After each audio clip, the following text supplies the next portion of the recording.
Nancy Vieira Couto. She is the author of poetry collection, A Face in the Water, and a chapbook, Carlisle and the Common Accident. Her awards include not one, but 2 NEA fellowships and an Agnes Lynch Starrett Prize. You know the more names there are to the prize, the more money you get. She was born in New Bedford, Massachusetts, received a BS in education from Bridgewater State College and an M.F.A. from Cornell University. She now lives in Ithaca, New York, where she is the poetry editor of Epoch.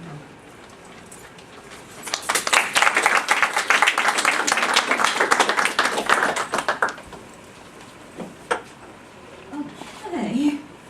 I'm going to start with, am I close enough to the microphone or too close? Okay. I'm going to start off with a couple of love poems. And the first of these is my contribution to the food theme of the reading. It's not about bacalhau. I have written a poem in which a bolinho de bacalhau comes to a bad end, but it's too long and silly to read tonight. So when I was growing up in New Bedford, Friday was fish day, and the fish that we usually had on Friday, usually as fish and chips, but not always, was haddock, which was plentiful then and delicious, and it's still delicious, but no longer as plentiful. The poem is called Broiled Haddock, and the epigraph, and they gave him a piece of a broiled fish, and he took it and did eat before them, from St. Luke. Believing's more than seeing, you bear witness your way, I mine. Just last night, didn't you touch your finger to my wound, press the lingering flesh until it gave and parted? Wasn't that a miracle? So I, asking less, scoured the ordinary fluorescence of supermarkets for evidence, to drench with clarified butter, dredge with crumbs. Sometimes I make the sign of the cross in parsley. You're coming for dinner. Doesn't my kitchen table shine like an altar? Linen, lace, and candlesticks, bread on a salver, white wine, artichokes, broiled haddock. These are my offerings. Take, eat. That will be your testimony. And another love poem. The epigraph, they both have epigraphs. The epigraph is from Leonard Cohen's wonderful song, Sisters of Mercy.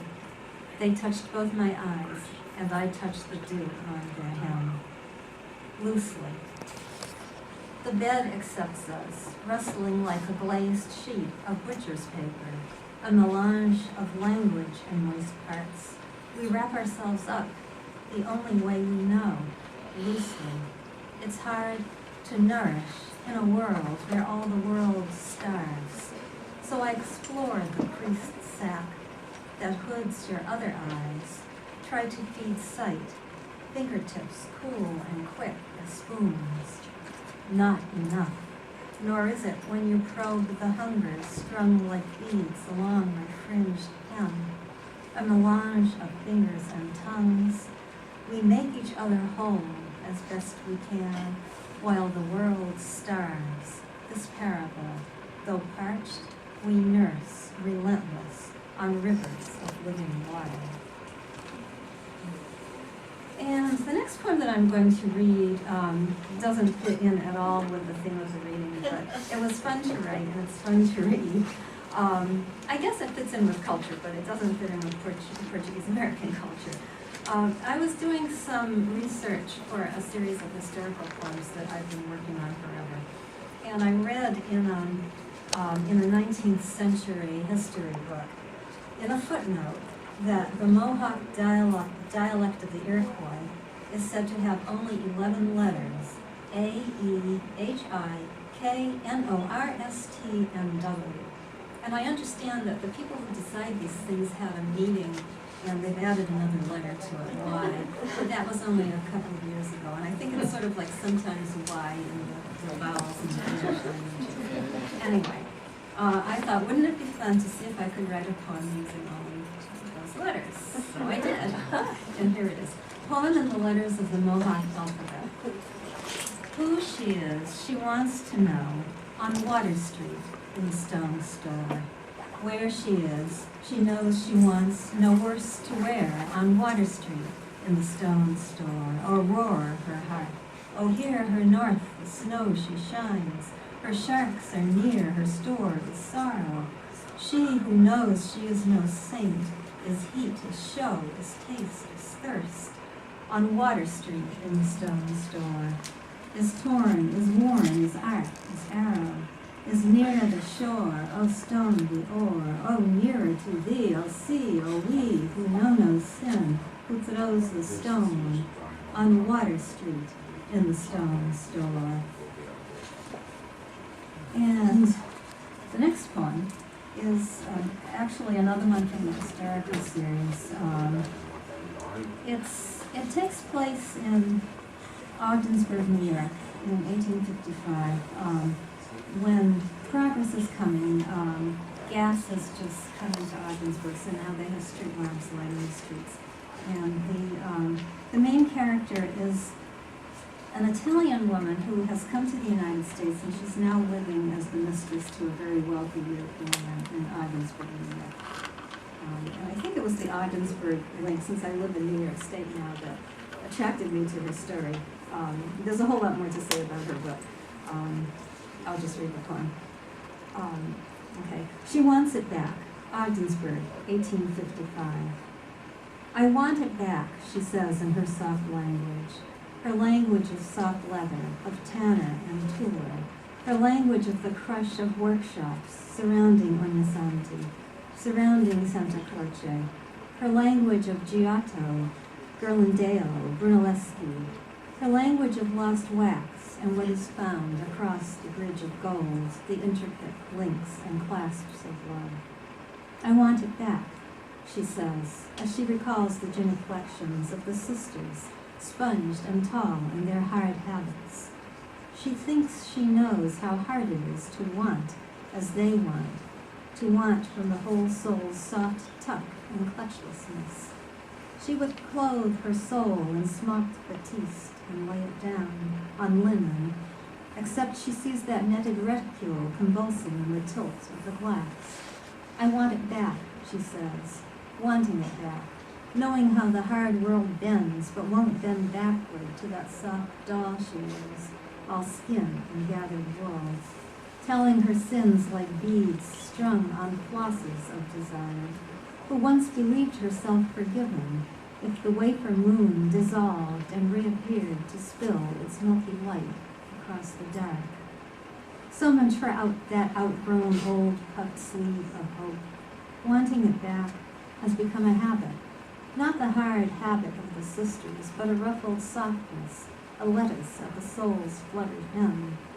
The lamplighter unhooks his ladder in the drizzle and moves on, his oilskin hat reflecting each new soft waltz of light. Beneath his feet, the gas expands, snugs, nuzzles the slick walls of the hard pipes. It has become a habit, and now she knows the world is close and small and hungry. Each new modern miracle girdling hard, pulling in the bone meridians. The lamplighter on his rounds strings his past behind him like some bright zodiac, his future dark as ours. I want it back, she whispers, but the soft world will burst its nap before that blessed gift is given twice, and now she knows. And I'm going to read a couple more poems, short ones. This next one, I guess you can say, is about family. It's about a group of actually widows and widowers and who find themselves thrust into a social life after they've lost their spouses. And this one and the next one are they're in my chapbook. And this one is also in the anthology, the Development Brown anthology. They double up around the absence of campfires and sing old songs. They sing, "Oh, bury me not," and where the campfire isn't, pulls them in, as if that empty center were a sun, and they were planets held in orbit by its force. Where the campfire isn't is the denser for its being bereft of visible warmth. And they double up for warmth, but also for distraction, silliness, the small jealousies surfacing, the women with their perms, perfumes, and clip-on earrings, acting coy, and the men in polo shirts and pork pie hats, talking loud, competing fiercely for undivided attention. They know that if they look into where the campfire isn't, they will see the flappers' cloches and silk stockings. They will see running boards, Rita Hayworth, wedding rings, ration books, babies, bungalows, and lawnmowers. Every now and then, someone puts another log on top of where the campfire isn't. They must be very careful not to watch too closely. And the last one, also from the chapbook, I talk about placards in two languages, and the two languages are Portuguese and English, which would sometimes appear on signs. There would be the sign in English and the translation in Portuguese. And particularly in the hospital, in St. Luke's Hospital, I don't know if they're still doing that, but there were signs in the various rooms in both languages. And when my parents were sick, I spent a lot of time in St. Luke's Hospital looking at signs. Okay. Beyond modernity, we are warned by placards in two languages that say the same thing differently. In the yellow wood, where two roads diverge, we choose both, not from arrogance, but from indecisiveness, which, like riding two horses at one time, requires long legs, strong thighs, and careless good nature. The world flicks by, each leaf magnified, as we sample this new bar soap, that breakfast sandwich. Placards in two languages praise soft drinks and party politics. The world flicks by, and bites of speech elude their diagrams to hover in the yellow wood. It is late, and soon the world will be different. Thank you.